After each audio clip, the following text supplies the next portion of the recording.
Bonjour à vous tous, bienvenue au Carrefour chrétien de la capitale. C'est un plaisir pour moi de vous accueillir. Mon nom, c'est Pasteur Jean-Frédéric et c'est un plaisir. Je salue tous les gens qui nous regardent sur Facebook, ceux qui sont sur la plateforme YouTube également. Soyez bénis, on est content de vous accueillir au Carrefour. Et aujourd'hui, on a un super bon temps en réserve pour chacun de nous. On va avoir la louange avec Christian et son équipe. On va avoir également une prédication avec Pasteur Paul Corriveau qui va être avec nous, qui va nous partager la parole. Et on sait que Dieu en réserve des belles choses, du plus jeune jusqu'au plus vieux. Il y a un passage qui dit dans Romains 5, « Or, cette espérance ne trompe pas, parce que l'amour de Dieu est déversé dans notre cœur par le Saint-Esprit qui nous a été donné. » Et j'espère que c'est votre désir de pouvoir vivre dans l'amour de notre Jésus, de notre Dieu qui veut déverser cet amour-là dans notre cœur par le Saint-Esprit.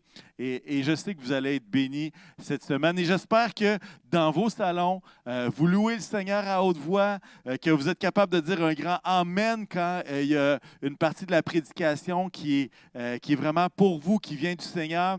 Et vraiment qu'on puisse s'encourager les uns les autres, peut-être à travers les commentaires, à travers le partage, toutes sortes de choses qu'on peut faire à travers la plateforme Facebook pour s'encourager les uns les autres et je vous encourage à le faire. Je veux vous dire aux enfants, vous avez une capsule qui est sortie ce matin, je vous encourage à l'écouter peut-être après la réunion si ce n'est pas déjà fait et vous serez bénis assurément. Peut-être une autre petite annonce rapidement.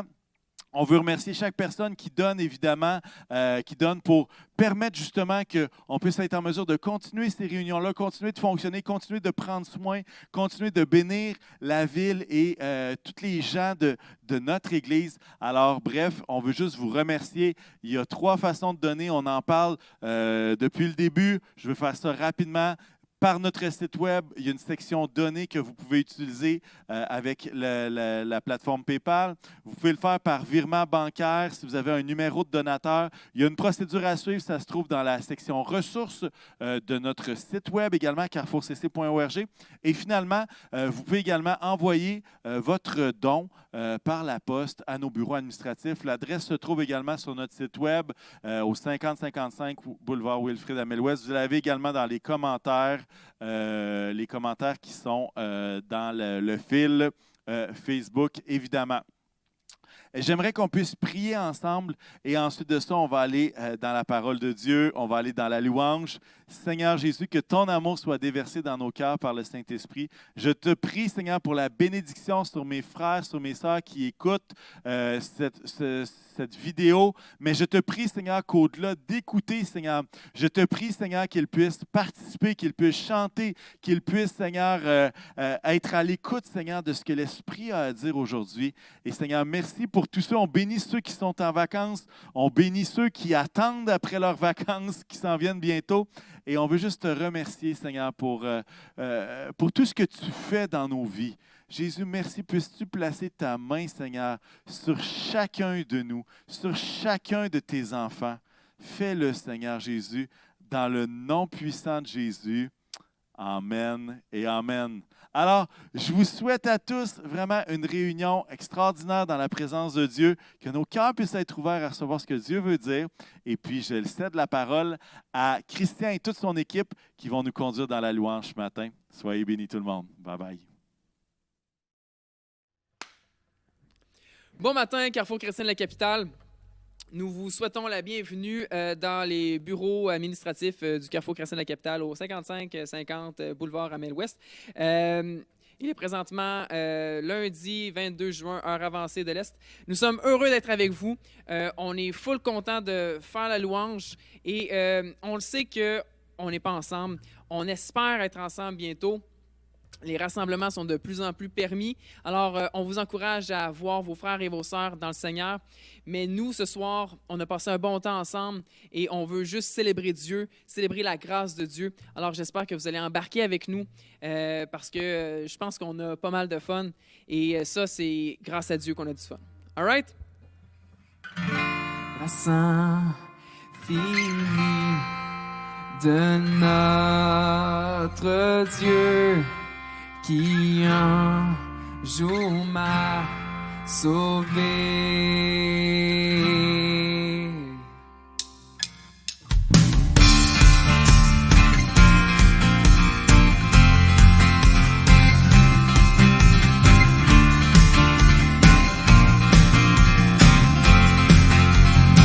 fini. La Saint-Denis de notre Dieu qui un jour m'a sauvé. J'étais perdu, errant de lieu en lieu, quand il m'a retrouvé. Alléluia, comme la pluie, ta grâce coule sur moi. Alléluia, mes péchés sont effacés, sont effacés.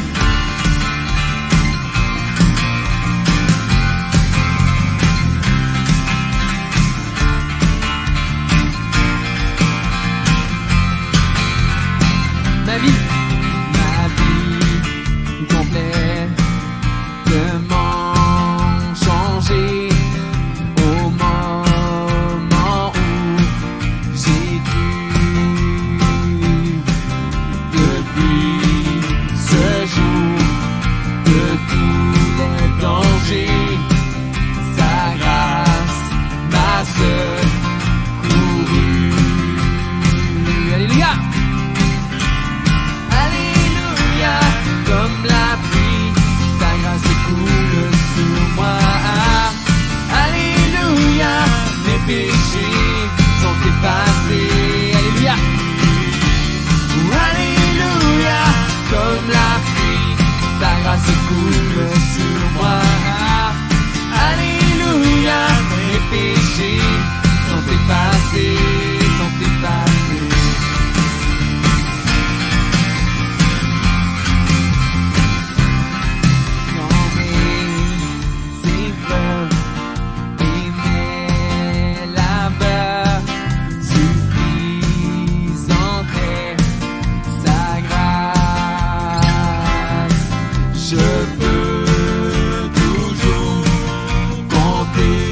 Sa faveur à chaque heure qui passe. Alléluia, comme la pluie, ta grâce coule sur moi. Alléluia, mes péchés sont effacés. Oh, oh.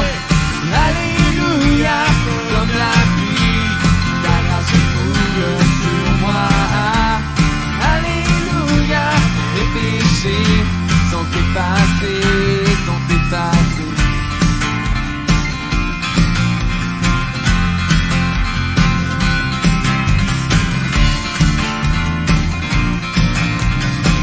Quand nous serons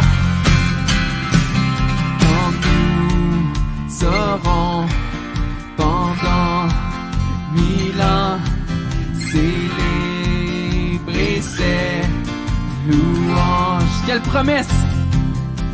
Nous pourrons comme au commencement lui offrir nos hommages.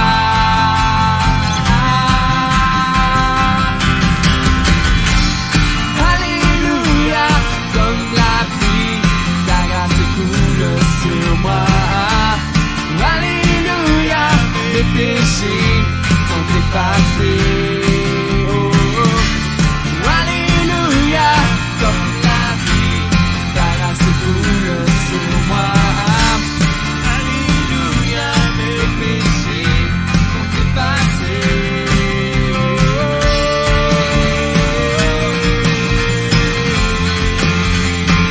sont effacés.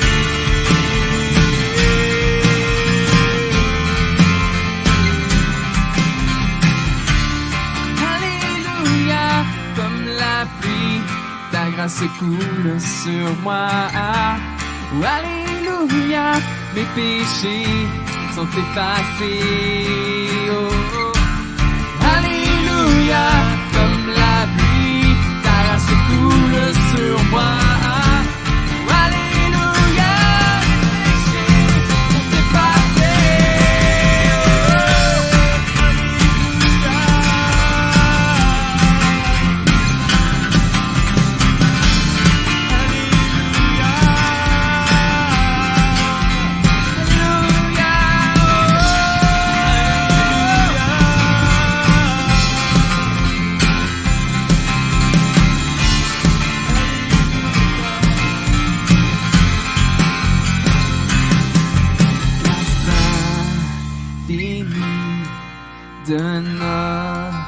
notre Dieu qui un jour m'a sauvé.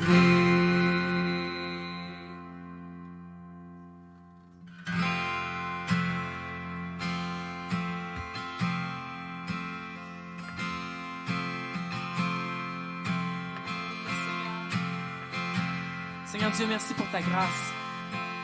On ne mérite pas cette chose, Seigneur. On ne mérite pas, Seigneur, d'avoir le pardon, Seigneur. Mais toi, par amour, par sacrifice ultime, tu nous as offert, Seigneur, toute ta grâce. On veut lui faire honneur, Seigneur. On veut vivre selon la grâce, Seigneur. On veut vivre selon ta parole, Seigneur Jésus. Alléluia.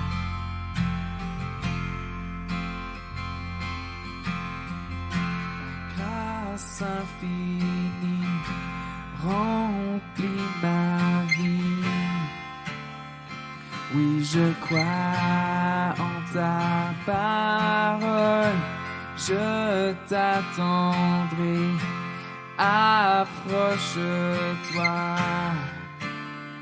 Saint-Esprit, renouvelle-moi, et je me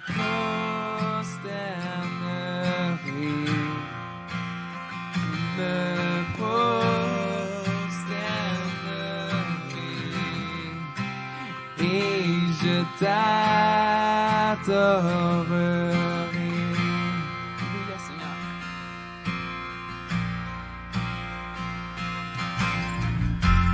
Présence en moi est ma lumière. Par la force de ta parole, tu me restaures, tu me rachètes, et ton esprit me libère. Je me prosternerai,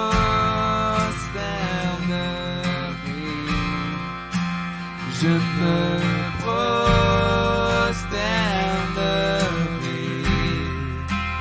et je t'adorerai.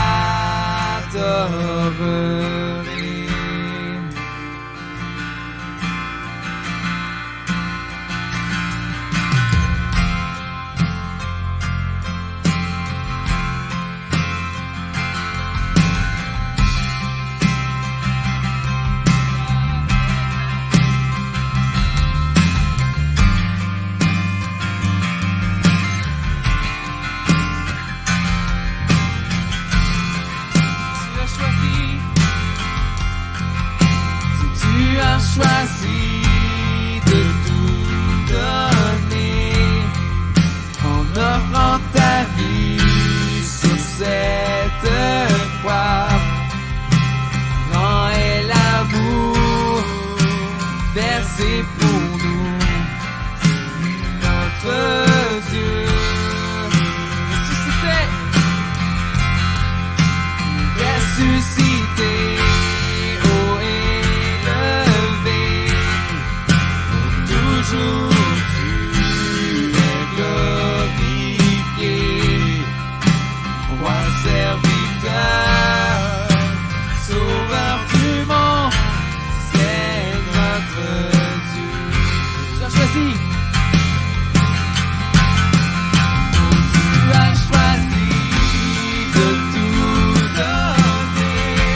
t'ornerai et je t'adorerai.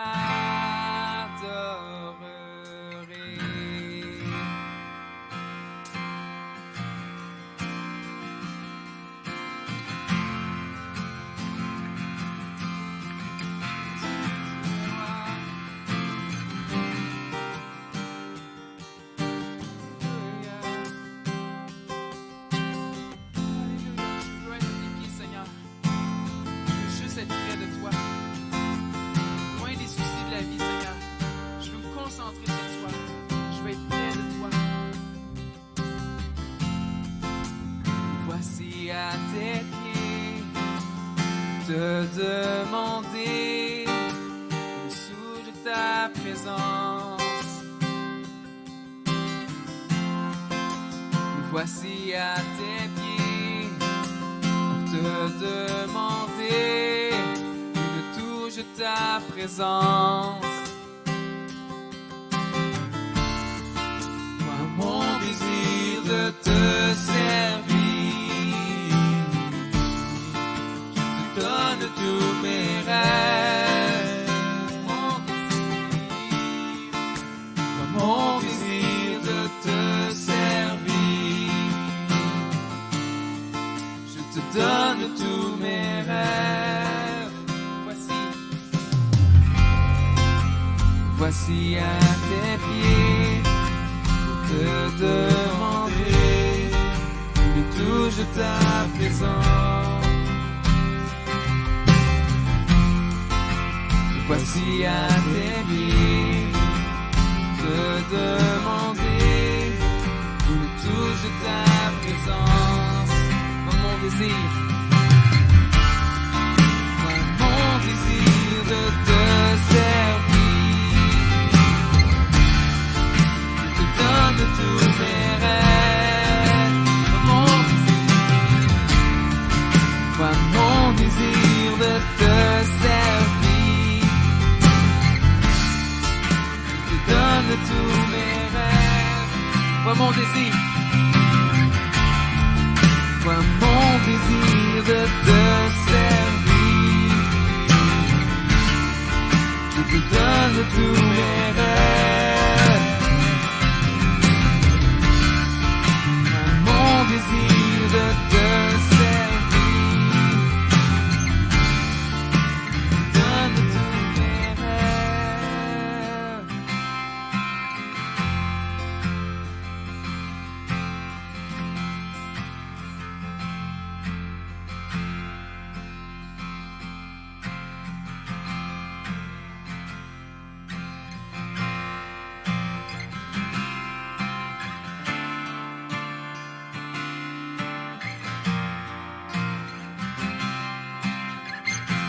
Prenons le temps d'adorer Dieu dans nos propres paroles. Prenons le temps de l'adorer pour qui il est. Alléluia.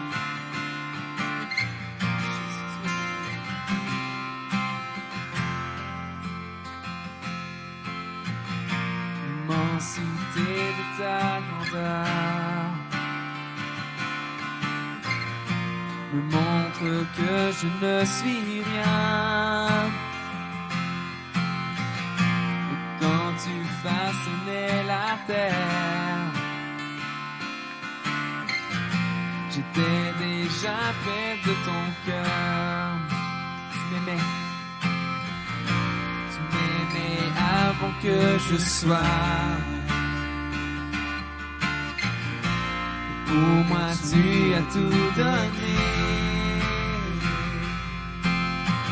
Toi seul pouvais me libérer. Pourquoi je veux t'adorer, toi seul est digne de recevoir louange et gloire pour l'éternité. Toi seul est digne de recevoir louange et gloire pour l'éternité. Présence, je me tiens.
recevoir louange et gloire pour l'éternité.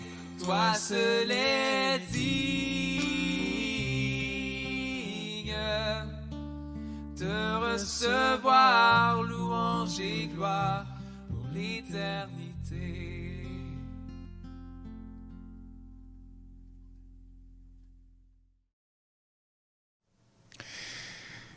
Oui, toi seul es digne, Seigneur, de recevoir la gloire et la louange pour l'éternité. Amen et amen. Ce matin, je vais vous raconter une histoire que nous trouvons dans la parole de Dieu dans l'Ancien Testament, mais d'abord, juste quelques rappels que j'aimerais vous faire concernant cette semaine. D'abord, que les ateliers Ensemble à son écoute avec Pasteur Dominique débutent cette semaine. C'est ce mercredi et ça se passe sur Zoom, sur la plateforme Zoom. C'est donc mercredi, le 15 juillet à 19h. Et puis, vous avez qu'à vous rendre sur notre page Facebook du Carrefour pour avoir le lien dont vous aurez besoin. On nous dit toutefois, dans la lettre de nouvelles, c'est important, en préparation pour cette rencontre-là, quand même, de prendre le temps de lire et méditer sur Ésaïe 12, puisque ce sera bien sûr le texte qui sera partagé, échangé et réfléchi ensemble mercredi, le 15. Ça débute donc les ateliers Ensemble à son écoute avec Pasteur Dominique. Juste avant la prédication, j'aimerais aussi faire une mise à jour concernant la COVID-19, on n'a pas de réunion. Et souvent, il y a des personnes qui me posent des questions. Coudonc, Pasteur Paul, quand est-ce que finalement on va être capable de se réunir à nouveau? Je sais, ça vous manque, ça me manque aussi, juste d'être ensemble, de se voir, de se saluer, d'échanger différentes paroles ensemble, de pouvoir louer Dieu ensemble aussi. C'est certainement pas la même expérience lorsqu'on est ensemble et qu'on l'entend de nos propres oreilles que lorsqu'on est dans le salon seul. Il y a des églises qui rouvrent. Effectivement, le gouvernement permet de pouvoir le faire, avec toutefois un maximum de 50 personnes. Dans notre cas, à nous, ce n'est pas possible. Notre édifice n'est pas encore prêt. C'est une question de semaines avant que finalement on puisse commencer à pouvoir entrer graduellement à l'intérieur. Mais notre édifice n'est pas encore prêt. Et deuxièmement, le Cinéplex Odéon, où nous nous réunissons à Beauport, n'est pas réouvert encore. On ne sait pas quand est-ce que ça pourrait se faire, si éventuellement ça se fait ou non. Puis dans le fond, ce qu'on aimerait, c'est que lorsqu'on pourra se réunir à nouveau, c'est que notre expérience en Église soit la plus près possible de ce qu'on était habitué d'être ensemble, qui inclurait certainement une majorité de nos gens qui peuvent se rassembler, incluant bien sûr nos enfants, les tout-petits, avec tous les différents ministères et activités. Ce qui fait que, donc, puisque ça ne sera pas possible, on peut pas à la fois se préparer pour faire des réunions et puis s'installer dans le nouvel édifice. On va se concentrer, dans le fond, sur le déménagement des bureaux et de l'équipement qui est au Cinéplex Odéon dans le nouvel édifice. On planifie de faire cela pour la fin du mois d'août. Donc, c'est dans 6 semaines à peine. Alors, le compte à rebours continue à avancer et puis, éventuellement, on pourra avoir des images plus en direct, peut-être, de comment ça se passe dans notre nouvel édifice.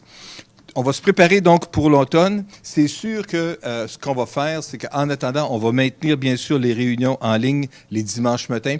Il est peut-être même probable, fort probable, qu'à l'automne, on va pouvoir continuer des réunions en ligne, mais on ne sait pas dans quelle mesure ça sera possible d'accueillir des gens aussi pour être là lors de l'enregistrement. Bref, on verra et on vous donnera des nouvelles lorsque tout ça avancera de plus près. On nous a suggéré aussi la possibilité peut-être d'examiner l'idée de faire une réunion à l'extérieur. On a communiqué avec les gens de la Ville de Québec. Le problème, c'est toujours le nombre limité de personnes qui peuvent se rassembler dans un même endroit. C'est pas évident non plus de pouvoir avoir de l'alimentation en électricité pour nos différents équipements techniques et tout ça. Tout ça pour dire que c'est compliqué de pouvoir avoir une réunion même à l'extérieur. Pourquoi pas simplifier de beaucoup la chose et l'opération? Le but, dans le fond, c'est de pouvoir se voir et d'être ensemble. Pourquoi pas juste penser peut-être à organiser un pique-nique entre amis? 2-3 familles que vous connaissez bien, vous vous voisinez peut-être à l'occasion. C'est peut-être juste une belle occasion de vous organiser un pique-nique spirituel ensemble et de pouvoir être ensemble et de juste partager, échanger, peut-être échanger quelques passages de la parole, peut-être louer Dieu ensemble aussi. Ça serait peut-être pas une mauvaise idée. Peut-être si vous dites, ouais, mais tu sais, je vois déjà peut-être certains membres de ma famille, je vois d'autres personnes pas mal dans mon entourage régulièrement. J'aurais juste le goût de voir d'autres personnes. Essayez de penser, de vous souvenir les gens près de qui vous étiez assis à l'église l'église ou bien au Cinéplex Odéon. Et puis peut-être lâchez-leur un coup de fil ou envoyez-leur un texto, une communication pour voir est-ce que tu serais partant pour qu'on puisse faire un pique-nique ensemble et être capable de se voir. Ça serait bien. Toutefois, c'est important, bien sûr, de respecter les règles de distanciation sociale lorsque nous ferons cela. Voyez-vous, pour nous, la sécurité, c'est quand même une priorité pour nous, pour nos employés, pour nos gens impliqués à servir dans les différents ministères, pour tous, dans le fond, des tout-petits jusqu'aux moins jeunes. On veut vous garder en santé. On espère pouvoir vous revoir et de vous revoir en santé. Alors, mes amis, juste simplement, soyons patients. Nous aurons l'occasion, bien sûr, un jour de pouvoir se réunir ensemble et de louer Dieu. Et puis, comme on le fait ce matin, mais d'être ensemble, ça va vraiment être quelque chose. Rappelons-nous que l'Église, c'est plus qu'un lieu, c'est des gens. Hein? L'Église, c'est pas juste, on ne fait pas juste aller à l'Église. En vérité, c'est que nous sommes l'Église. Alors, ceci étant dit, donc, on peut se tourner maintenant vers la parole. Le message de ce matin, comme j'ai mentionné, c'est l'histoire d'une femme qui se trouve dans l'Ancien Testament. Et le titre du message pourrait être « Qu'as-tu, Agar? » Qu'est-ce que tu as, Agar? C'est l'histoire, dans le fond, d'une femme qui est exclue, une femme qui perd son emploi, qui perd son unique source de revenus et qui se trouve finalement devant rien.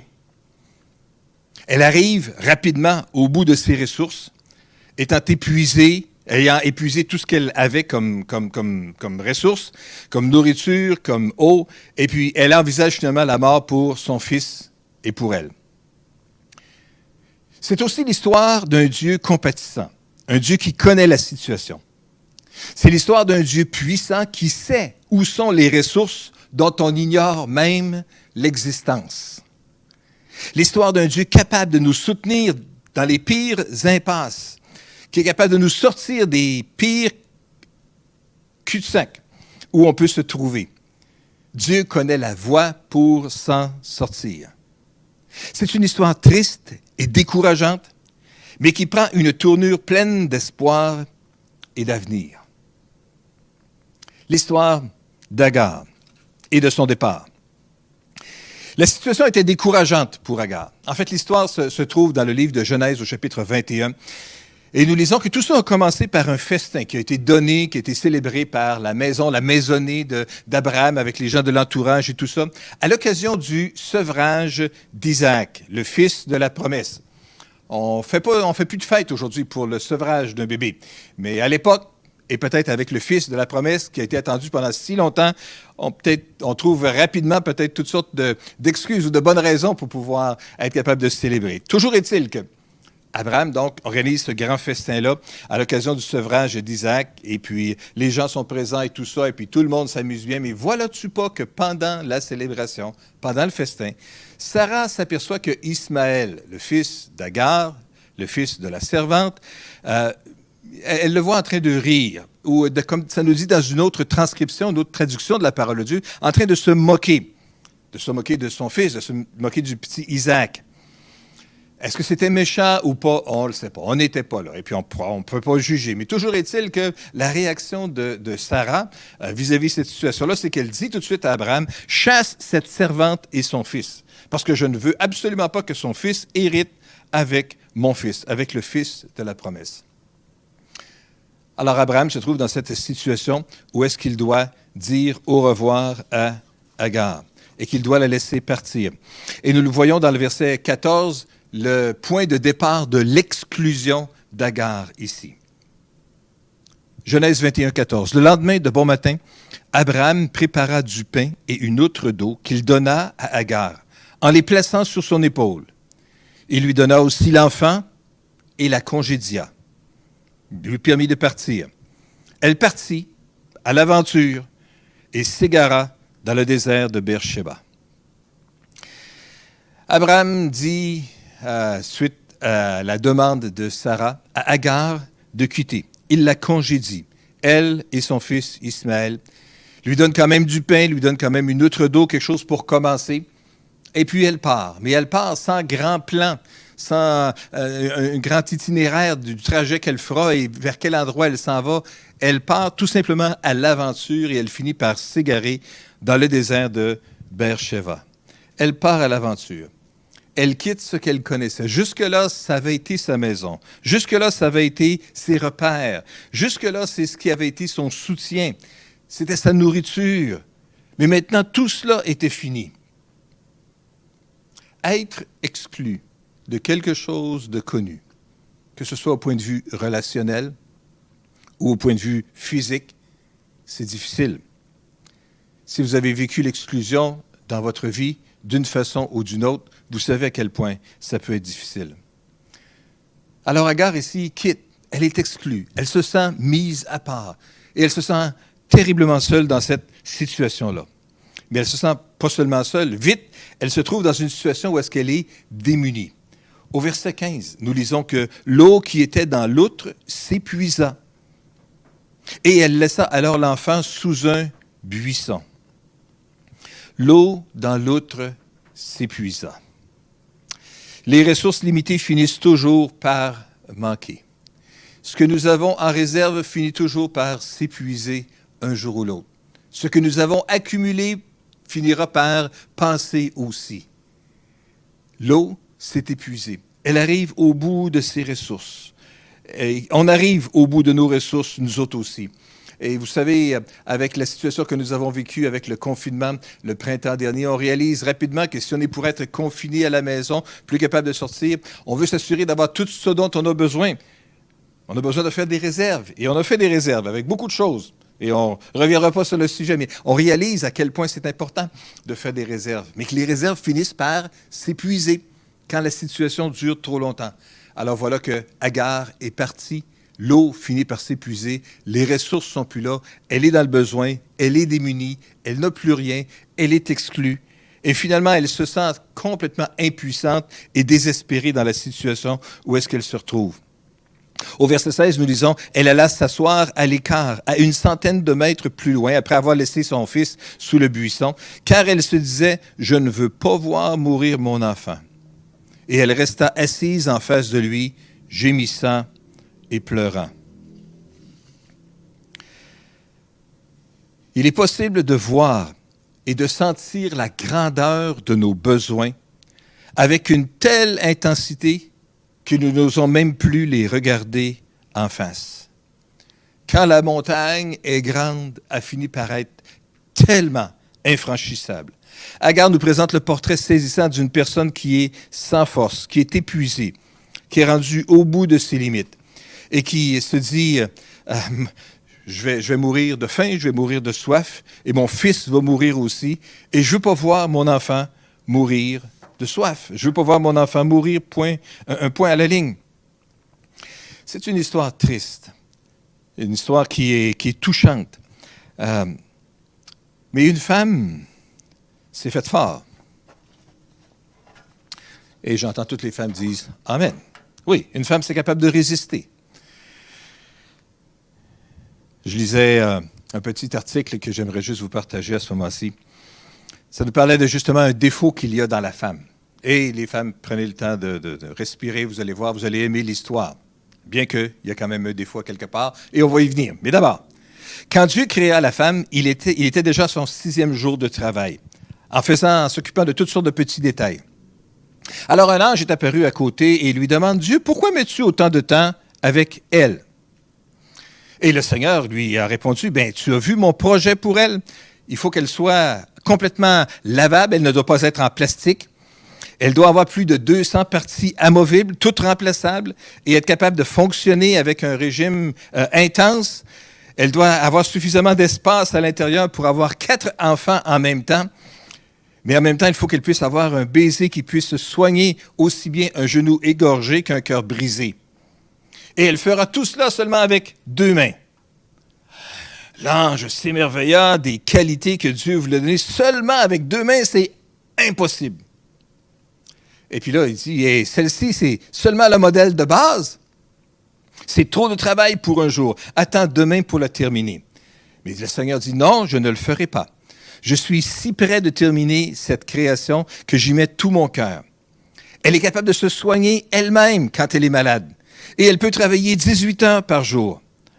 L'ange se rapprocha un peu plus de la femme et toucha la femme et dit, « Mais pourtant tu l'as faite si délicate, Seigneur. » Elle est délicate, répondit Dieu, mais je l'ai faite robuste aussi.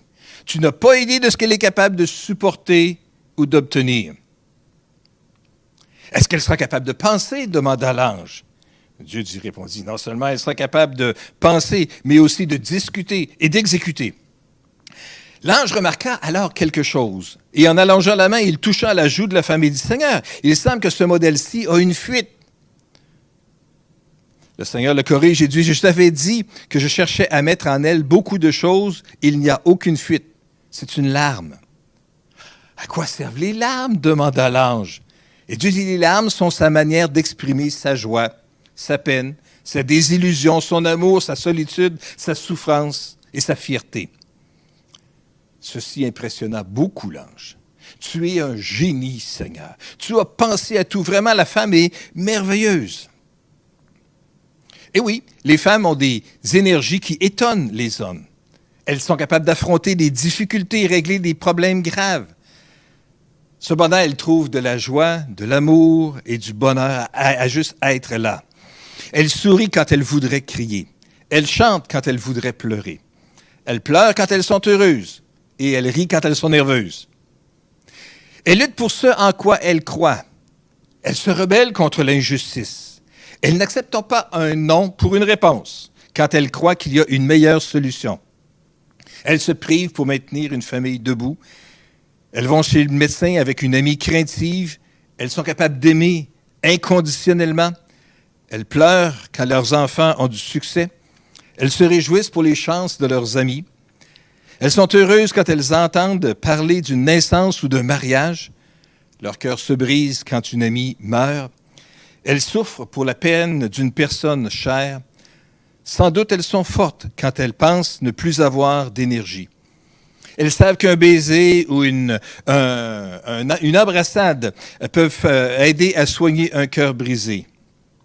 Il n'y a pas de doute dans la femme, il n'y a qu'un seul défaut, c'est qu'elle oublie combien elle vaut. Oui, ça c'est bien ça.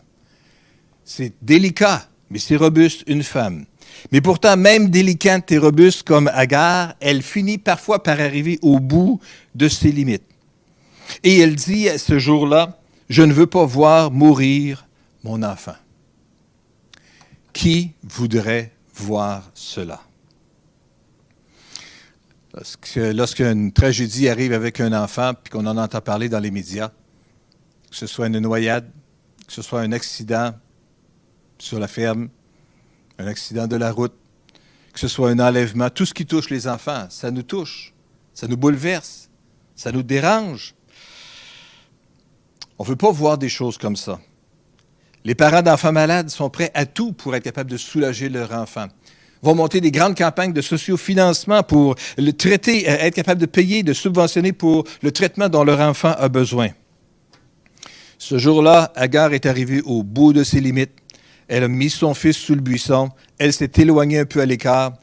Et puis là, elle est assise, épuisée, gémissant, pleurant. C'est triste jusque-là. C'est désolant jusque-là. Et l'histoire pourrait se terminer là. Mais voilà-tu pas que, comme bien des choses dans les Écritures, il y a une autre histoire qui se déroule pendant l'histoire. Et mes amis, je veux juste vous dire que pendant le temps que vous vivez votre propre histoire, avec vos propres déceptions, avec votre propre cheminement et toutes les embûches que vous avez à faire face et toutes les inquiétudes qui sont soulevées dans votre cœur, il y a une autre histoire qui se déroule en même temps aussi. C'était vrai ce que Agar expérimentait et ce qu'elle vivait par rapport à son fils et l'exclusion et le besoin, l'extrême besoin, qu'elle n'a plus rien du tout et qu'elle fait face à la mort possiblement. Et le danger, sans aucun doute, était certainement là. Mais pourtant, en même temps, il y a d'autres choses qui se passent. D'autres choses qui se passent à quelque part. Nous lisons en effet au verset 17 que Dieu entendit la voix du garçon. Et l'ange de Dieu appela Agar du haut du ciel et lui dit, « Qu'as-tu, Agar? C'est quoi le problème, Agar? N'aie pas peur, car Dieu a entendu le garçon là où tu l'as laissé. » Pendant le temps que Agar désespère et découragée, Dieu est là. Il entend, il voit et il sait. L'ange de Dieu l'appelle et la Bible nous dit l'appelle du haut du ciel. juste pour nous aider à saisir que Dieu est là puis il est présent. Même si en haut dans le ciel, loin, loin, dans un endroit extraordinaire, pourtant il est capable de voir et d'entendre le cri de l'enfant. Il est capable d'entendre les pleurs d'Agar. Il est capable de sentir le désespoir de son cœur. Dieu voit ce qui se passe. Et l'ange de Dieu pose une drôle de question. Et parfois, Dieu pose des drôles de questions aussi. L'ange de Dieu demande à Agar, « Qu'est-ce que tu as, Agar? Qu'as-tu, Agar? » En vérité, Agar est plus consciente de tout ce qu'elle n'a pas que ce qu'elle a. Elle est consciente qu'elle n'a pas de mari, consciente qu'elle n'a pas de maison, consciente qu'elle n'a pas de famille autour d'elle pour la soutenir et l'appuyer dans cette situation d'exclusion et de besoin extrême dans laquelle elle se trouve. Elle réalise qu'elle n'a pas d'emploi. Elle réalise qu'elle n'a plus de revenus. Elle réalise qu'elle n'a pas d'argent accumulé nulle part non plus. Elle réalise qu'elle n'a plus de nourriture, elle n'a plus de réserve. Elle réalise qu'elle n'a plus d'eau. Elle réalise qu'elle n'a plus de courage, elle n'a plus de force. Oui, qu'est-ce que tu as, Agar? Qu'as-tu, Agar? Agar voyait tellement plus tout ce qu'elle n'avait pas que ce qu'elle avait. Mais savez-vous, ce n'est pas parce qu'il y a beaucoup de choses qu'on n'a pas que ça veut dire qu'on n'a rien. Permettez-moi juste de répéter ça. C'est pas parce qu'il y a beaucoup de choses qu'on n'a pas que ça veut dire qu'on n'a rien. Parfois, nous aussi, on est plus conscient de tout ce qu'on n'a pas, tout ce qui nous manque, tout ce que nous n'avons pas. Mais qu'est-ce que nous avons? Qu'est-ce que nous avons? Nous avons un Dieu qui est fidèle. Nous avons un Dieu qui veut qu'on lui dise à quel point on l'apprécie et qu'il est là et qu'il est présent. Nous savons que nous avons un Sauveur tout-puissant. Nous savons que nous avons une maison éternelle qui nous est préparée dans les cieux. Nous savons qu'il y a des promesses que Dieu nous a faites, qu'il va prendre soin de nous. Même dans notre malheur, même dans nos carences, même dans nos limites, nous pouvons expérimenter le fait que Dieu nous a promis qu'il était pour être avec nous tous les jours, jusqu'au bout du monde. Oui, Dieu pose parfois des drôles de questions. Mais à travers ces drôles de questions, nous pouvons nous rappeler également aussi ce passage dans les Écritures, dans Ésaïe, chapitre 41 et verset 10, où Dieu dit « Ne sois pas effrayé, car je suis avec toi. Ne sois pas angoissé, car moi je suis ton Dieu. Et je t'affermis. Je viens à ton secours. Pour sûr, je te soutiens de mon bras droit qui fait justice. » Dieu entend l'angoisse de notre cœur. Dieu voit la frayeur qui monte dans tout notre être entier. Et Dieu nous dit, je suis avec toi, tu n'as pas besoin d'avoir peur, tu n'as pas besoin d'être angoissé, je suis ton Dieu et je suis avec toi. Et pendant le temps que tu traverses là, je t'affirmerai. Et je vais venir à ton secours, je vais te soutenir de mon bras droit qui fait justice. Et combien il y en a qui savent que le bras droit de Dieu est capable d'être fort et de soutenir puissamment. Dieu est là. Et l'histoire d'Agar n'a pas changé. Mais soudainement, toute la perspective change. Tout change parce que Dieu est là. Dieu lui parle de secours, Dieu lui parle de présence, Dieu lui parle de soutien, qu'il sera là et qu'il sera avec elle. Même dans le désert. Le psaume 107, verset 4 nous dit « Les uns erraient perdus dans le désert, dans les lieux où il n'y avait personne, et sans trouver une ville habitée. Ils étaient affamés, ils avaient soif, ils étaient tout près de défaillir. Dans leur détresse, ils ont crié à l'Éternel, et il les délivra de leurs angoisses. » Dans leur détresse, ils ont crié à l'Éternel, et il les délivra de leurs angoisses. Voyez-vous, toute l'histoire change quand soudainement on prend la perspective de voir Dieu. Mes amis, peut-être que vous vous trouvez dans une situation un peu comme Agar aujourd'hui. Peut-être avez-vous vécu de l'exclusion dernièrement, dans un domaine ou dans l'autre. Ou peut-être voyez-vous les ressources autour de vous s'éliminer, disparaître. Et vous vous dites, mais là, je vais être dans le besoin. Comment est-ce que je vais être capable de vivre avec tout cela maintenant, avec si peu de ressources? Je veux juste que vous sachiez que Dieu, dans le ciel, est capable d'entendre le cri de votre cœur et qu'il veut vous dire qu'il sera là, qu'il va vous accompagner, qu'il sera avec vous et qu'il va vous soutenir dans le milieu de tout cela. En fait, ce que Dieu fait, nous le lisons dans le verset 19 du même passage, Dieu lui ouvrit les yeux. Et soudainement, elle aperçut un puits. Elle alla remplir d'eau son outre et donna à boire au garçon. Il ne suffisait pas que le puits soit tout proche, mais il fallait aussi que ses yeux s'ouvrent pour qu'elle puisse voir. Le puits était là. Il était là avant qu'elle parte de la maison d'Abraham. Alors qu'elle commence son périple, le puits était là, avec toutes les ressources, avec toute l'eau dont elle avait besoin. Et voilà qu'à travers les circonstances, à travers le hasard, elle finit par se retrouver là, tout près. Et puis pourtant, elle ignore la présence que le moyen pour être capable de se sortir de cette situation se trouve si près d'elle. Il fallait que Dieu lui ouvre les yeux. Oh, que Dieu ouvre nos yeux aussi, à vous et à moi, pour qu'on puisse voir les ressources extraordinaires qu'il place autour de nous. Que Dieu ouvre nos yeux pour qu'on puisse saisir toute la grandeur et la richesse des ressources extraordinaires que Dieu place à notre disposition aussi, pour qu'on puisse en profiter. Voilà que Agar était là, assise presque morte de soif, alors qu'un puits d'eau fraîche était à quelques pas de là.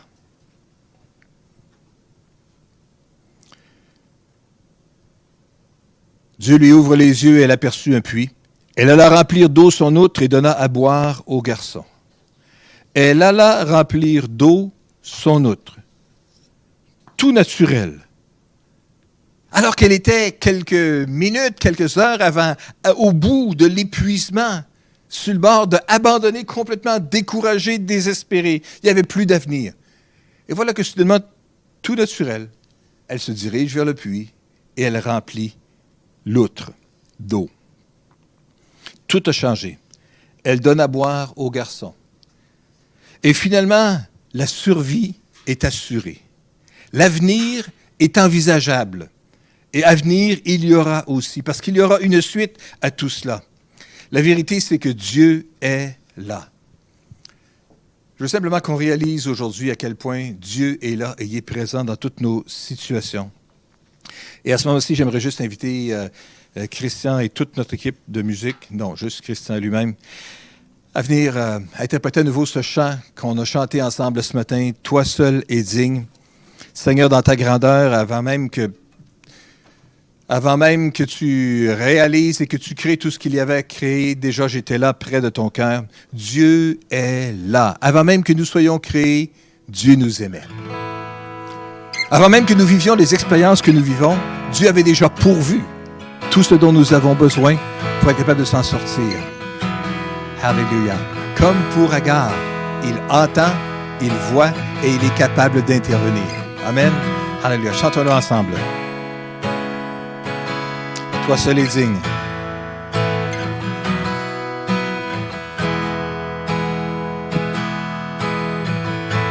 L'immensité de ta grandeur me montre que je ne suis rien. Mais quand tu façonnais la terre, j'étais déjà près de ton cœur. Tu m'aimais. Tu m'aimais avant que je sois. Et pour moi, tu as tout donné. Toi seul pouvais me libérer. C'est pourquoi je veux t'adorer. Toi seul est digne de recevoir louange et gloire pour l'éternité. Toi seul est digne de recevoir louange et gloire pour l'éternité.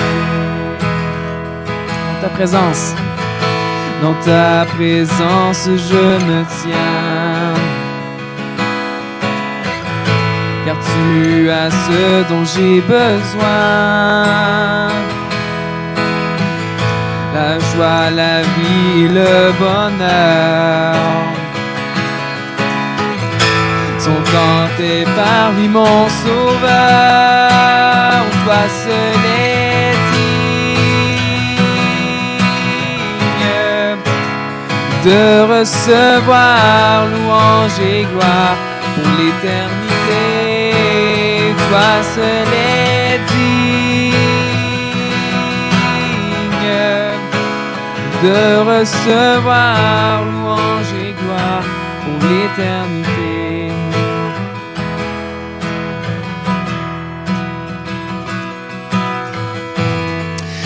Alléluia.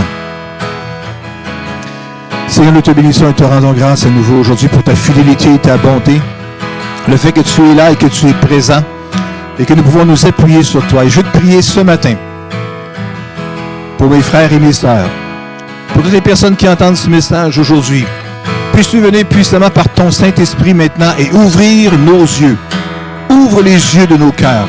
Ouvre nos yeux pour qu'on puisse voir les ressources extraordinaires que tu places autour de nous. Aide-nous à voir les trésors cachés dans le puits tout près de nous, Seigneur. Alors que nous avons besoin d'eau, le puits se trouve tout près. Alors que nous avons besoin de différentes ressources, elles se trouvent là, tout près. Ouvre seulement nos yeux pour qu'on puisse voir les ressources que tu as préparées pour nous, Seigneur. Touche chacun de nos cœurs. Nous te prions, Seigneur, que pendant le processus où nous sommes dans l'attente et où nous avons tendance à nous décourager ou à abandonner ou à voir la montagne tellement grande qu'on peut se dire jamais de la vie qu'on va être capable de traverser quelque chose comme ça. Seigneur, viens nous rassurer que tu es là. Rappelle-nous, Seigneur, ce que tu disais dans le livre d'Ésaïe. On n'a pas besoin de craindre parce que tu es là et parce que tu viens à notre secours et parce que tu vas nous fortifier dans le milieu de l'opération. Viens toucher le cœur de mes frères et de mes sœurs. Viens ouvrir nos yeux sur les ressources que tu places et nous te donnerons à toi seul la gloire parce que nous allons profiter pleinement des ressources extraordinaires que tu places pour nous. Nous te bénissons et te donnons à toi seul la gloire, notre Père, au nom puissant de Jésus. Amen. Et Amen. Amen. Alors que Dieu puisse venir fortifier chacun de nos cœurs, qu'il vienne nous encourager à nouveau, qu'il vienne nous rappeler cette vérité éternelle que nous savons, mais nous avons donc besoin de l'entendre à nouveau, que Dieu est là. Il est l'Éternel, je suis. Le Dieu, pas juste qui était là dans le passé, mais l'Éternel, je suis. Pas juste le Dieu qui sera là dans l'avenir, mais le Dieu qui est je suis. Aujourd'hui, il est là avec nous, dans le milieu du chemin, en train de nous soutenir, de nous fortifier, de nous faire du bien et de pourvoir à tous nos besoins. Alors que notre Dieu, fidèle, qui marche avec nous, puisse vous garder, vous soutenir, vous fortifier. Et je vous dis tout simplement, à la prochaine, que l'Éternel vous accorde sa grâce et sa bénédiction. Prenez donc le temps, à la fin de cette réunion, sur le fil de communication, à prendre le temps de vous saluer les uns des autres. Que Dieu vous bénisse abondamment. Amen.